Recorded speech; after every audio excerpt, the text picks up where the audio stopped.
इस वक्त हम गांदरबल में मौजूद हैं, दरियाए सिंध के किनारे बैठे हैं। यहाँ सवाब एक एनजीओ है, उनकी तरफ से एक इवेंट था जो साइकियाट्री मेंटल हेल्थ के हवाले से काम करती है, और इसी सेशन में डॉक्टर अब्दुल मजीद गनाई जो प्रोफेसर हैं कम्युनिटी मेडिसिन के, उनकी तकरीर भी थी। तो हमने इनका कुछ ज़रा सा वक्त चुराया और इनसे और मज़ीद बात करने के लिए इन्हें अपने साथ बुलाया। मजीद साहब, मेंटल हेल्थ पे इन जनरल बात करते हैं सबसे पहले, क्योंकि जब भी हम आम फहम ज़बान में सुनते हैं, कश्मीर में हम कहते हैं कि तमाम तर लोग जहनी मरीज़ हैं, तमाम तर लोग परेशान हैं, तमाम तर लोग किसी न किसी मुसीबत का शिकार हैं। तो जो ये वास्ट टर्म है मेंटल हेल्थ, जैसा आप अभी मुझसे बात करते हुए कह रहे थे कि एक दरिया है, एक समंदर है, एक झरना है, एक बहुत बड़ी वाटर बॉडी है जिसमें वाटर स्पोर्ट्स भी है, तो इसे किस तरीके से देखा जाए और क्या कुछ हम इसके लिए कर सकते हैं? आपका बहुत बहुत शुक्रिया, आपके साथ मैं अपने ख्यालात शेयर कर सकूं। और आज के दिन की जो मुनासिबत थी, हमने इमाम साहिबान को दावत दी थी और उनसे इश्तराक तलब किया था कि जो जहनी सेहत है या जो समाज में जहनी सेहत से मुतल्लिक जो मसाइल हैं, उनमें उनका जो किरदार है, उनका जो रोल है, उसको कैसे कम्युनिटी के लिए, इंसानियत के लिए ज़्यादा फ़ायदेमंद बनाया जाए। और जिस इदारे सवाब ने ये प्रोग्राम किया वो भी काबिल तहसीन है, उनको भी हम मुबारकबाद पेश करना चाहते हैं। और ख़ासकर हमारी वादी के मारूफ मशहूर मारूफ नफ्सियाती मौलवी प्रोफेसर मरगूब साहब, जो ऐसी एक्टिविटीज़ में बहुत पेश रहते हैं और पेशरफ्ती का वो इजहार करते हैं। तो मेरा जो इसमें कम्युनिटी मेडिसिन का एक तालिब इल्म होने की हैसियत से अब ख्याल है जो शेयर करना चाहता हूँ मैं लोगों के साथ, वो ये है कि जो इमाम साहिबान हैं ये हमारी सोसाइटी में एक कलीदी रोल अदा करते हैं, बहुत इम्पॉर्टेंट पाइवोटल पोजीशन पर हैं ये, यानी फैसला कुन उस नशस्त पर बैठे होते हैं और लोग इनके साथ बहुत सी उम्मीदें जोड़े हुए होते हैं। हम देखते हैं जब भी कोई बच्चा बीमार होता है तो माँ उसको इमाम साहब के पास लेती है, चाहे वो उसको फीवर या बुखार की वजह से कन्वल्शंस हों या किसी और किस्म के उनके बिहेवियर में जब माँ को उस बच्चे में लगी तब्दीली, तो इमाम साहब जो हमारे पहले फर्स्ट लाइन कॉन्टैक्ट्स होते हैं हेल्थ केयर में, इमाम साहिबान होते हैं। इसलिए हमने सोचा, इदारे ने सोचा कि अगर इमाम साहिबान के पास जो सलाहियत है, जो रिसोर्सेज हैं उनको, और नफ्सियाती माहिरीन जो हैं या मेंटल हेल्थ से ताल्लुक़ रखने वाले जो भी लोग हैं, अगर ये एक दूसरे के साथ इश्तराक करें और उस इश्तराक की वजह से जो इमाम साहिबान में कैपेसिटी बिल्डिंग, जो उनकी कैपेसिटी है, उसको हम थोड़ा सा टेक्निकली और बिल्ड करें, तो ये कम्युनिटी को और ज़्यादा मौसर अंदाज में अपनी जो खदमात हैं वो दे सकते हैं। उसमें सबसे पहले हमने जो वहाँ बात की, हमने सेहत के बारे में एक तस्वुर दे दिया जो एक इमाम गज़ाली साहब रहमतुल्लाह अलैह ने दिया था दुनिया को सबसे पहले, जिसमें उन्होंने 4 हिस्से सेहत के डिस्कस किए थे: physical health, mental health, social and spiritual health. फिर सेकेंड वर्ल्ड वार के बाद जब वर्ल्ड हेल्थ ऑर्गेनाइजेशन 1948 में वजूद में आई, तो उन्होंने हेल्थ की एक डेफिनेशन दे दी जिसमें 3 अज्जा को उसमें इनकॉर्पोरेट किया गया डेफिनेशन में, लेकिन स्पिरिचुअल हेल्थ को अडॉप्ट नहीं किया गया। लेकिन जब भी दुनिया में कोई मसाइल आते हैं, डिज़ास्टर आती है, तो उस वक्त स्पिरिचुअल हेल्थ का वो जो ज़िक्र होता है उसके बारे में वो हमारे सामने हाथ फैला के आते हैं, जो रूहानी सेहत के आलमबरदार हैं। तो माना जाता है कि ये चारों कंपोनेंट इस वक्त भी एक्सेप्टेबल हैं वर्ल्ड को, और इसमें जो इमाम साहिबान का रोल हमारी सोसाइटी में ये है कि इन्हें लोगों की जहनी सेहत का भी ख्याल रखना चाहिए। उस जहनी सेहत का ख्याल तब रखा जा सकता है जब हमारी जिस्मानी सेहत ठीक हो। एक अच्छे फिज़िकल बॉडी में एक अच्छे जहनी सेहत का होना बहुत ही ज़्यादा मुमकिन है बनिस्बत कि अगर आपकी बॉडी बहुत कमज़ोर है तो आप जहनी सेहत के जो आला मयार हैं उनका आप वो एक्सपेक्टेशन नहीं रख सकते हैं। इसलिए जो होलिस्टिक डेवलपमेंट ऑफ हेल्थ है उसमें चारों कंपोनेंट्स को हमें उजागर करना चाहिए और इमाम साहिबान को उसमें अपना रोल अदा करना चाहिए। जैसे आप ये 4 कंपोनेंट्स प्रोफेसर साहब बता रहे हैं, इसमें आपने स्पिरिचुअल कंपोनेंट भी बताया। तो स्पिरिचुअलिटी तब आती है जब हम अपने दीन के साथ कहीं ना कहीं जुड़े रहेंगे और तब जाके वो एस्पेक्ट हमारी ज़िंदगी में आता है। तो मौजूदा वक्त में फिज़िकल और स्पिरिचुअल को एक साथ कैसे चलाया जा सकता है? देखिए, ये जो हमारे दुनिया में जो बहुत बड़े बड़े रिलीजन्स हैं وہ روح کو مانتے ہیں, آتما کو مانتے ہیں. اسلام روح کہتا ہے, ہندوازم آتما کہتا ہے, کرسچینٹی اسپرٹ کہتی ہے. دراصل جب فزکس کو تھوڑا سا نیچے رکھ کے میٹا فزکس کی ہم باؤنڈریز میں داخل ہو جائیں تو انسان جو ہے یہ صرف گوشت ہڈیوں اور خون کا ہی مجسمہ نہیں ہے. اس کے اندر جو امیجنیشن ہے, اس کے اندر جو اسپرچویلٹی ہے, وہ اس بات سے ہمارے سامنے واضح ہو جاتی ہے کہ آتما کے ذریعے انسان گاڈ کے ساتھ کنیکٹ ہو جاتا ہے. اور جب ہم روح کی ڈیفینیشن اسلام میں دیکھتے ہیں تو یہ اللہ کا ایک آرڈر ہے, بندھن ہے, تو انسان خدا کے ساتھ جڑ جاتا ہے. آپ نے دیکھا ہوگا کہ جو فزکس ہے وہ ہمیں فزیکل لاز پہ مبنی جو چیزیں ہوتی ہیں وہ بتاتی ہیں, لیکن جو میٹا فزکس ہے یا جو اسپرچویلٹی ہے وہ ہمیں ان چیزوں کے بارے میں بتاتی ہے جو ہم جانتے نہیں ہیں, جو شاید ہمارے 100 بلین نیورونز جو ہمارے دماغ میں ہیں وہ ان کی جو اختیارات ہیں ان سے بھی باہر ہے. اس کو اسپرچول ہیلتھ ہم اس لیے کہہ سکتے ہیں کیونکہ ویسا سوچنے سے ہمارے ہیلتھ کے تینوں اور کمپوننٹ فزیکل, مینٹل اور سوشل افیکٹ ہو جاتے ہیں. اور جو یہ اسپرچویلٹی ہے یہ بہت ہی امپورٹنٹ آج کل کے زمانے میں اس پر ریسرچ ہو رہا ہے. آپ دیکھتے ہیں کہ انسان کے دماغ میں 100 بلین نیورونز ہیں. ایک نیورون دوسری نیورون کی بات مانتا نہیں ہے. ان نیورونوں کی بھی ایک الگ یونیورس ہوتی ہے, ان کی بھی الگ ایک صحت ہوتی ہے. اسی طرح انسان کا جو سماج ہے اس میں بھی سوشل ہیلتھ جس کو ہم کہتے ہیں اقدار ہوتے ہیں, پیمانے ہوتے ہیں. جیسے آپ دیکھتے ہیں کہ آج کل نشہ آور دواؤں کا زیادہ تر استعمال ہوتا ہے. وہ ایک علامت ہے کہ جو سماجی صحت ہے وہ بگڑی ہوئی ہے.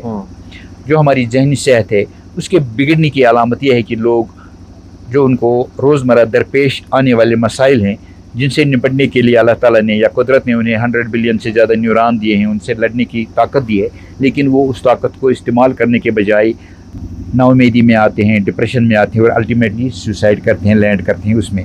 لیکن قدرت نے انسان کے اندر ایسی طاقت دی ہے کہ اسے جو روزمرہ کی زندگی سے گزارنی ہے اس کے ساتھ لڑنے کی انہوں نے اللہ تعالیٰ نے پہلے اس کو طاقت دے دی اور پھر اس کو دنیا میں اتارا. اور اس اتارنے کا مقصد یہی ہے کہ ہمیں جو روحانی اقدار ہیں جو ہمیں اپنے مذاہب سے ملتی ہیں, اپنے جو ہمارے اسپرچول لیڈرس ہیں ان سے ملتی ہیں, اگر ہم ان کو بھی ساتھ ساتھ چلائیں اور ان سے اپنے جسم پہ, اپنے ذہن پہ, اپنے سماج پہ اس کا اثر ڈالیں تو جو ہماری روحانی صحت ہے وہ اچھی بنے گی, بہتر بنے گی. ایک چیز آپ ابھی بتا رہے تھے کہ علاج کرنے کی ضرورت ہی کیوں ہے, تو جب صرف اتنا سینٹینس سنیں گے تو ذہن میں کئی سارے سوال آتے ہیں, لیکن اس کے بعد آپ نے کوما لگا کے آگے کہا کہ اگر ہم بیمار ہی نہیں ہوں گے تو علاج کرنے کی ضرورت نہیں پڑے گی. دیکھیے کس طریقے سے ہم اپنے آپ کو physically as well as mentally stable رکھ سکتے ہیں, ساؤنڈ رکھ سکتے ہیں. بس دو چیزیں ہوں گی, ایک ہم پیدا ہوں گے اور اس کے بعد جو موت برحق ہے, جو عالم دنیا میں, جس پورے عالم میں آلموسٹ 95% لوگ مانتے ہیں کہ ہمیں مرنا ہے, اور یہ بھی مانتے ہیں کہ مرنا برحق ہے اور مرنے کے بعد ایک اور زندگی ہے. تو وہ چیز اگر ہوتی ہے اس کے بغیر ہم کیسے فٹ رہ سکتے ہیں؟ میں آپ کو ایک انالوجی دے دوں گا. جی. کیمسٹری کی جو اسٹڈی ہے وہ شروع ہوئی دنیا میں ایسے کہ ہم کوئی ایسی چیز ڈھونڈیں جسے ہم آب حیات کہتے ہیں یا ایلیکزر آف لائف کہتے ہیں. اس چیز کی تلاش میں ہم نکلے کہ آب حیات ملے یا ایلیکزر آف لائف ملے, جو وہ پیے گا وہ مرے گا نہیں. آج تک وہ جستجو جاری ہے اور کسی کو ملا نہیں, ابھی تک ملا نہیں, لیکن تلاش جاری ہے. اسی طرح پھر ایک اور ایسا سالونٹ ہم ایجاد کریں جو کسی بھی چیز کو ڈیزالو کر سکے. اسی طرح جو کمیونٹی میڈیسن کی فلاسفی ہے اس میں 3 چیزیں ہیں جس سے یہ فلاسفی دنیا میں شروع ہوئی. وہ ہے پروموشن آف ہیلتھ, انسان کو جو اللہ تعالیٰ نے صحت دی ہے اس کو ہم پروموٹ کریں, یعنی اس کو اعلیٰ سے اعلیٰ درجات تک پہنچائیں. دوسرا اس میں ہے پریونشن آف ڈیزیز, یعنی جو ڈیزیز ہے اس کو ہم جتنا ہو سکے اتنا روکیں. اس میں ہمیں بہت حد تک کامیابی ملی ہے. کچھ بیماریوں کا ہم نے دنیا سے نیست نابود کیا, جیسے اسمال پاکس تھا, پولیو مائلائٹس تھا, اور بھی بیماریاں اور چکر میں ہیں جن کو ہم ایریڈیکیٹ کرنا چاہتے ہیں. اور تیسرا ہے پرولونگیشن آف لائف, یعنی انسان کو جو زندگی اللہ تعالیٰ نے دی ہم اس کو بڑھانا چاہتے ہیں. اور یہ یوٹوپین ٹائپ آف فلاسفی ہے جو پلیٹو نے ایک کنسیپٹ دیا اسٹیٹ کا جس میں سب کچھ ٹھیک ٹھاک ہو, لیکن اس کا سب کچھ ٹھیک ٹھاک نہیں ہے, جیسا اس نے چاہا تھا ویسا نہیں ہے. اسی طرح جب ہم چاہتے ہیں کہ ہم انسان کو ایک ایسی صحت دیں کہ وہ چاہے موت کو بھی پار کرے, ایسا ممکن تو ہے نہیں جہاں تک ہماری ریلیجس فلاسفی کا تعلق ہے. لیکن جہاں پہ हम साइंटिफिक एंडेवर्स को, साइंटिफिक एफर्ट्स को देखें, जब हम बीमारी को देखते हैं, सेहत को देखते हैं, बीमारी के काजेज़ को जब हम देखते हैं, अगर हम काजेज़ बीमारी के जो है वजूहात हैं उनको डिरूट करें, अपनी कम्युनिटी से, अपनी लाइफ स्टाइल से दूर करें, तो बीमारी का हमारे पास आना जाना जो होगा वो बिल्कुल ज़ीरो लेवल तक हम पहुँचा सकते हैं। कई बीमारियों में हाँ उसमें कुछ ऐसे कंपोनेंट्स हैं जहाँ पे जैसे जेनेटिक फैक्टर्स हैं, जहाँ हमारी जो दस्तरस अभी कम है, लेकिन अगर कोशिश रहेगी कि हम प्रमोट करना चाहते हैं हेल्थ को, डिजीज़ को इरेडिकेट करना चाहते हैं, तो वही कॉन्सेप्ट अगर हम mental health and mental illnesses पे लागू करें और इस कोशिश में इमाम साहिबान को लगाएं, तो ये ज़रूरी नहीं है कि हमें 100% रिज़ल्ट्स दस्तयाब हों, लेकिन जो हमारी जुस्तजू होगी वो उस दशा, उस डायरेक्शन की तरफ होगी कि हम जहनी सेहत या फिज़िकल हेल्थ या जो भी सेहत के डायमेंशन है उनको अरूज तक पहुँचाएँ। इसमें मुझे एक उर्दू शेर याद आता है, अगर आप इजाज़त दें मैं वो यहाँ पे अर्ज़ करना चाहता हूँ। मंजिल मिले मिले ना मिले, इस बात का मुझे नहीं है गम। मंजिल मिले मिले ना मिले, इस बात का मुझे नहीं है गम। मंजिल की जुस्तजू में मेरा कारवां तो है।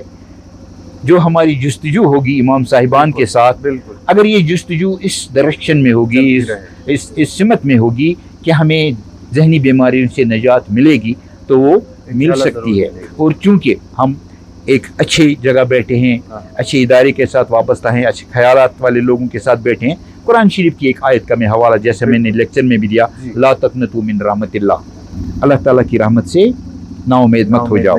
जब हम अल्लाह ताला की रहमत देखेंगे उसमें सेहत ही सेहत है।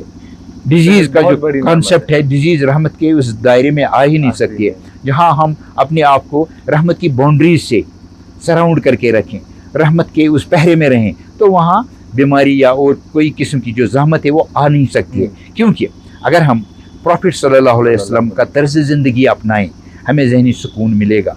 मैं गारंटी से कहता हूँ, वसूख से कहता हूँ, और साइंटिफिक शवाहिद भी इसमें हैं कि हमें ज़हनी परेशानी, डिप्रेशन और ये खुदकुशी करने की जो वो राह हमने पकड़ ली है, और नशा और दवाओं की जो हमने वो डोर पकड़ रखी है, वो हमें ज़रूरत नहीं पड़ेगी अगर हम सही दीनी और बाइखलाक और प्रॉफिट सल्लल्लाहु अलैहि वसल्लम का वो रास्ता अगर इख्तियार करें, तो हमें वो रास्ता इख्तियार करने से सेहत की आला तरीन जो मनाजिल हैं वो मिलेंगी, और जो बीमारी जहाँ तक हो सके बिल्कुल हम उससे निजात पाएंगे। लेकिन इसमें प्रोफेसर साहब दोनों साइड्स का रोल है, यानी फिजिकल एस्पेक्ट से देखें तो डॉक्टर्स का रोल बनता है, और रिलीजियस एस्पेक्ट से देखें तो जो हमारे रिलीजियस स्कॉलर्स हैं, इमाम्स हैं, उनका रोल बनता है। तो अगर ये दोनों साथ चलेंगे तब जाके बेहतर आउटकम मिलेगा। देखिए, बेसिकली डॉक्टर और इमाम ये सब ह्यूमन बींग्स हैं। बिल्कुल। और डॉक्टर भी बीमारी का शिकार होते हैं, और डॉक्टर भी रूहानियत का प्रचार कर सकते हैं।